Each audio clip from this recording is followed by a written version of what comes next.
You are an ancestor in training. Most people think ancestors are people from the past.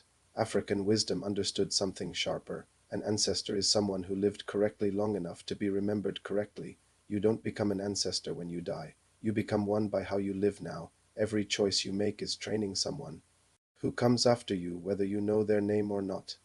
The way you handle pressure, the way you speak when angry, the way you rest, the way you move through difficulty without collapsing or becoming cruel, that is ancestral work. Reggae has always spoken from this position. That's why it sounds patient. That's why it refuses hysteria.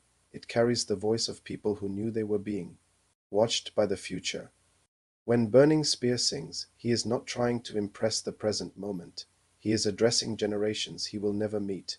Bob Marley understood that too. He spoke carefully because careless words do not age well. Here is the truth Babylon never wants you to realize. Every regulated person becomes a future reference point. Someone will remember how you made them feel safe. Someone will remember your calm during chaos. Someone will remember your refusal to rush, panic, or betray yourself. That memory will guide them when you are no longer present. That is how ancestors function. African spirituality did not obsess over death. It focused on continuity. You lived in a way that made life easier, clearer, and steadier for those who followed. That was success. Reggae trains this long vision. It slows you down enough to think beyond the moment.